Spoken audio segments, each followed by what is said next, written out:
So guys, the legendary deck returns. Yep, it's Phantasm Spiral Metalfoe. If you're a hardcore Shurit fan, if you were watching me from the beginning, you know, Amin Bakir, Jesse Nightingale, you guys, the OG fans, you'll remember this deck.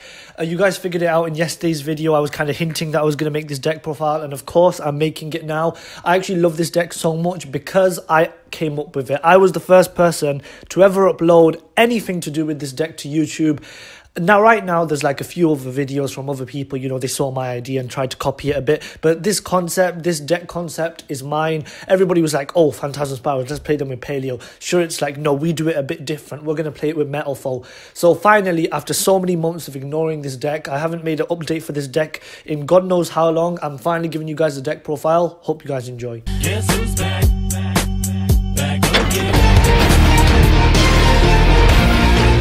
What's good, everyone? Shurit here. Yep, you guys heard it right. Phantasm Spiral Metalfoe. Love this deck to bits. I can't like repeat how much I love this deck. It's absolutely amazing, and I've come back now. Obviously, Heavy Metalfoe's Electrum was released a while ago whilst I was on kind of my break from YouTube, so I can finally utilize this card, make the profile, and I just looking at this deck gives me nostalgia. Seriously, I used to play this so long ago. This was one of my main decks. You know, I love Necros, and this comes second, to be honest. This deck is amazing.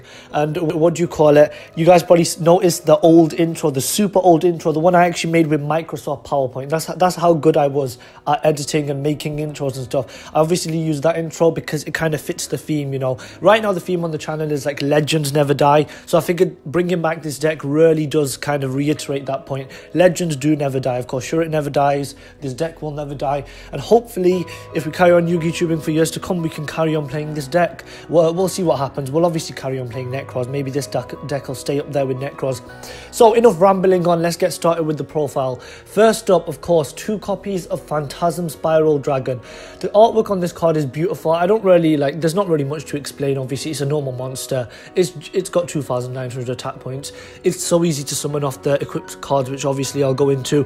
I think 2 is enough. If you play free, you're just prone to bricking, plus the equipped cards let you special summon from the hand, the deck, or the graveyard, so you don't really need more than 2. Like, the reason you don't play just 1 is because a lot of the time you'll equip both equipped cards and you'll be able to special summon 2 dragons in the same battle phase, and then obviously that's pushing for OTKs and stuff, so you do need the 2. 3 is excessive, 1's not enough, 2's just right, basically. That's the best way to explain it for you. And then obviously we're going to go into the Metalfoe's monsters. I'll try not to spend too long on these, but 3 copies of Metalfoe's Volflame, you know, standard. This card and Gold Drive are obviously the best Metalfoe monsters. The scales are good, and what do you call it, the levels are good and stuff. His attack points are decent, obviously, in combination with this Phantasm Spiral Dragon, 2,400 attack points, 2,900 attack points. You should be able to push for game quite a bit. And then next up, obviously, like I mentioned, 3 copies of Gold Driver. Once again, solid card, level 4, allows you to go into a couple rank 4 plays here and there, which are always cool. Obviously all the Metalfoe monsters can be used for the fusion summons as well. And then 3 copies of Silvered. This card's decent, there's not really much to say about it. Level 3, it's got a dodgy level. I guess level 3 is not really that good, but the attack points are decent on it, of course. Not as good as Gold Driver with the 1900, but still a decent card. And then obviously 3 copies of Stealing. Stealing's okay, because it's a level 2, it's weird as well. The defense is alright. It doesn't have any attack points, which is, I guess if you brick, you can set this and just hope for the best. 2,100 defense points, you can kind of wall up, but that rarely happens. This deck, it's pretty hard to brick with this deck because of the kind of searching, and obviously the field spell is really good. If you just get 1 field spell, you can kind of kickstart your game with that, so it rarely bricks, but if it does happen, I guess set a steal, and what can you do? And then next up, this is a bit different obviously from the original profile from months ago. 2 copies of Luster because it came back to 2. It used to be limited. It's always cool for Luster because, what do you call it? Destroy a Metalfoe, search a Metalfoe. Generally, Luster's a really cool card. You can obviously summon Ignista. Absolutely love Ignista. One of the best synchro monsters ever made. I'm sure DP Yu-Gi-Oh! Drew out there will agree with me. I'll actually put his clip right here. Right, 1, 2, 3. If you guys are DP Yu-Gi-Oh! Fans, you'll remember when he used to say Ignista like that. That was actually really funny. Anyways, enough rambling as usual. You know, sure, it just can't stop rambling. I just love, what do you call it? It's like all these YouTubers try their hardest to get the video to 10 minutes, and I'm just the king of rambling, so I can easily get it to 10 minutes. I don't have to be like Team Sam, you know, advertising my merch for 5 minutes of the video and then doing the deck profile for 5 minutes. Anyways, guys, next one. Rare Metalfoe's Bismuth. Only 1 copy though. Basically, I would want to play 2. I used to play 2, but the issue is space in the deck. It's obviously a bit harder, to fit the monsters in the deck now and stuff, because you have to acknowledge the link summoning and stuff. Plus, Bismugear is level 1, so you can't really pendulum summon him. So I think 1 Bismugear is enough. And obviously, we wanted to play the next card, which we originally didn't play because I never liked this card. I still don't like this card, but 3 copies of Ash Blossom and Joyous Spring, like, I tried to make this deck competitive as possible, like, because the decks that I really love, the decks that are my favourite, I'll try to make them as good as possible. And unfortunately, Ash Blossom is such a necessity in today's game. Like, I have actually been Ash Blossom 3 turns in a row. Like, that is traumatic. I actually have PTSD of that exact moment. Ash Blossom 3 turns in a row. I think it was like Desires, and then it might have been 2 Desires and a Search card. Like, my deck was dead after the 3 Ashes. But yeah, Ash is such an annoying card, but when you manage to stop your opponent's Desires, I guess it is pretty satisfying. So that's it for the monsters. 20 monsters in the deck. I think that's pretty good. Normally Pendulum decks play more monsters, but because we play the field spell and the terraformings and stuff, we have to make room for that. So I can't really afford to do, you know, like 3 Bismugear and then maybe put some other Pendulum monsters in Pendulum support, you know. Next up for search cards, 1 copy of Painful Decision. Once again, I used to play 2 of this, but obviously space issues again, so I'll keep it only the 1 in.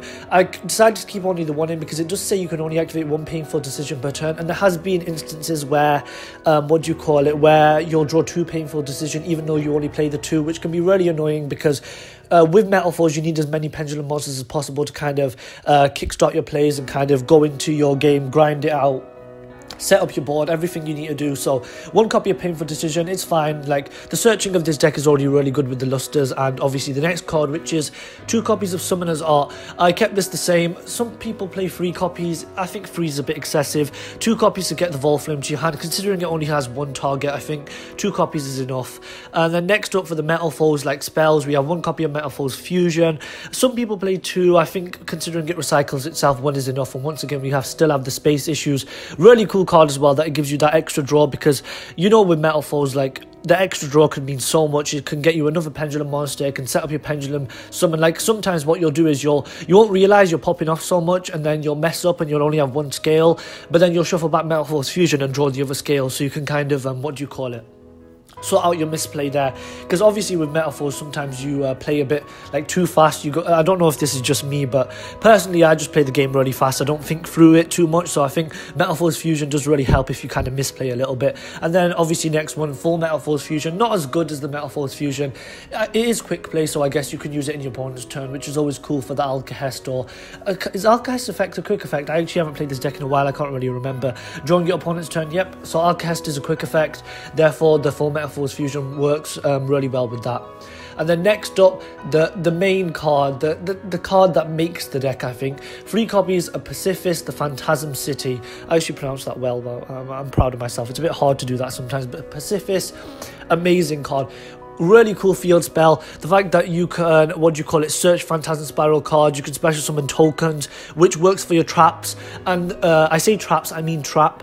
The issue with this deck is because of link summoning now, you're not able to, you have to use Electrum, which stops your traps from working, because what the traps say is you can like destroy a card on the field, but you have to only control normal monsters. Therefore, I've had to cut down on the traps, so I only play one copy of the trap. Before, it used to be 3 copies of 1 trap and another one, so 4 in total. Now I'm only playing 1 copy for the kind of situation where activate Pacifist, end turn, your opponent summons something, you get the search, you summon a token, and then the trap card can be activated from your hand if Pacifist is on the field. So you activate the trap card and you can obviously destroy one of your opponent's cards. So I play it for instances like that, but apart from that, I have to cut down on the traps. I hope you guys can understand me on that, because Link format tried to screw this deck over, but now that they released Electrum, you know, it's back on track. And then obviously 3 copies of Terraforming. Terraforming is obviously necessary because Pacifist is the main card. You want to search it out, pretty standard to be honest.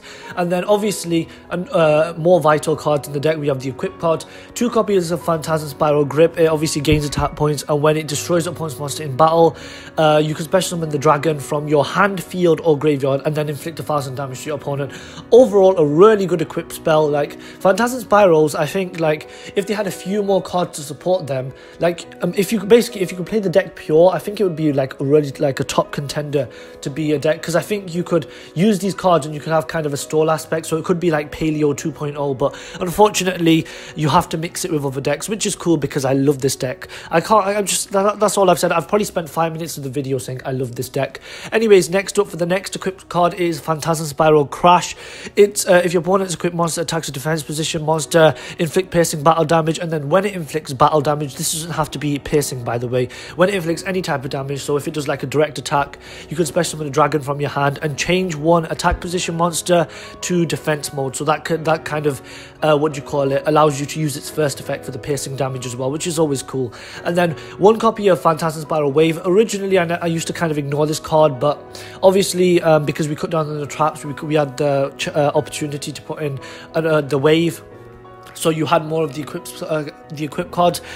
Sorry, struggling to speak a little bit here, don't know what's up. But anyways, Phantasm Spiral Wave. The issue with this card is it special summons the dragon at the end of the battle phase, which obviously I don't really like, but the fact that it offers the protection as well, first time the equipped monster will be destroyed by battle, it is not destroyed, and then you special summon the dragon and then if they have any, your opponent discards card. So that discard a card thing is really good because card advantage means a lot in this game. So that's it for the spells, guys. I think that is 16 spells, and then for the traps, it's Metalfoe's combination times 2 copies of Metalfoe's combination. Thinking a lot of people play 1, but 2 is really cool because sometimes you want to draw into the combination so you can destroy it off the Metalfoe and then get the search, I'm pretty sure. If it's sent from the field to the graveyard, you can add a Metalfoe monster from your deck to your hand. So yep, you get the search there. So drawing into it and destroying it, it can kind of help you out there in case you don't have enough Metalfoe monsters. And 2 is decent because a lot of the times you're going to be setting so many cards that you might run out of trap cards or spell cards in your deck to set. So overall 2 combinations is fine. And then 1 copy of Metalfoe's counter. Counter's decent, you know, if a card you control is destroyed by battle or card effect, especially some of the Metalfoes from your deck.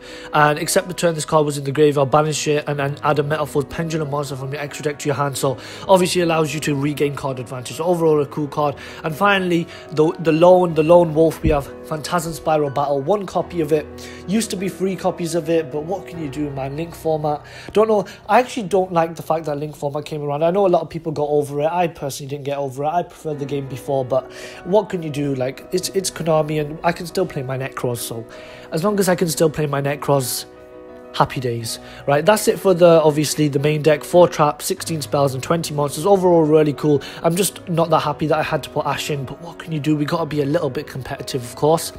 Right, for the extra deck, 1 copy of Metalfoe's Orichalc. Decent card. If a Metalfoe's monster control attacks a defense position monster, inflict double piercing battle damage to your opponent, which is obviously really cool, kind of like a mini Chaos Max Dragon. I'm sure DZ would be proud. And then 1 copy of Dynamite Power, the Mighty Draco Slayer, because we obviously have the 2 Luster, so sometimes you can go into this. 2 copies of Mithrilium. I really like Mithrilium.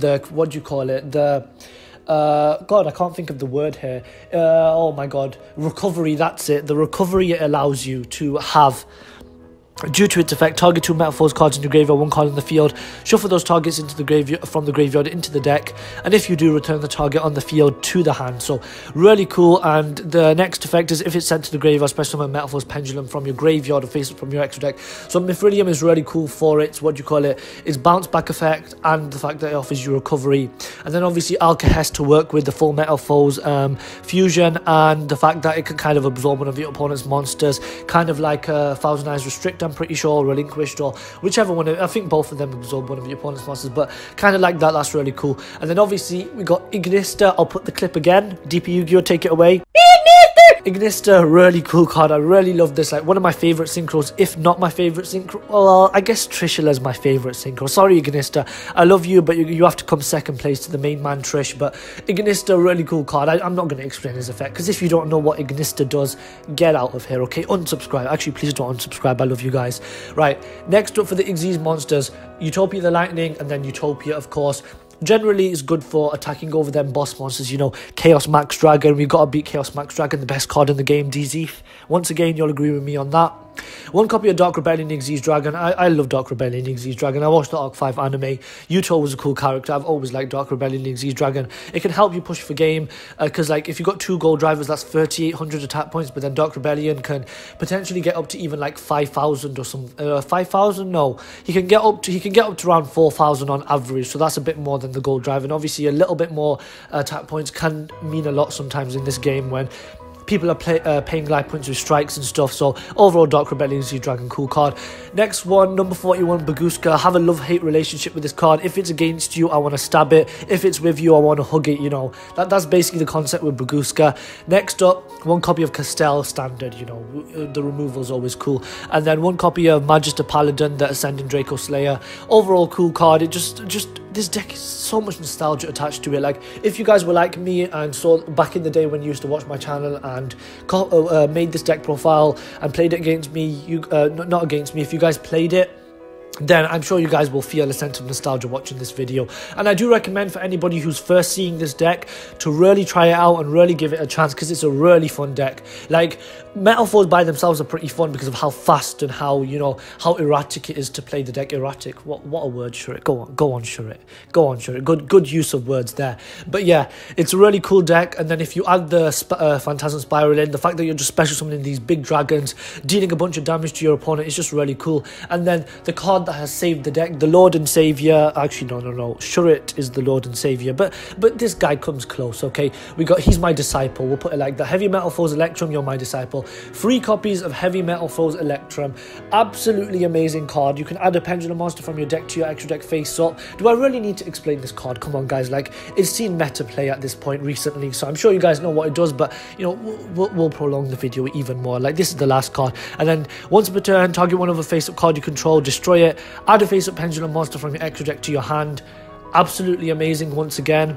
If the card in the Pendulum Zone leaves the field, draw a card. So it kind of copies, what do you call it, Metalfoes Fusion in that case, where it's allowing you to draw cards. And like I said, drawing cards with this deck is really important, because you can draw into a Pacifist, you can draw into a Metalfoes Pendulum Monster, complete your scale, draw into a Luster, you know, anything can happen with this deck. It's really versatile, it gives you so many different options. Overall, really cool deck. I'm really shilling for this deck, aren't I? You think Konami somehow sponsored me to play Phantasm Spiral Metalfoe and I'm making a bunch of money or something, but no, I genuinely love this deck. Like, even in my Necros videos, like, I don't reiterate how much I love Necros compared to this, probably because I make Necros updates quite often.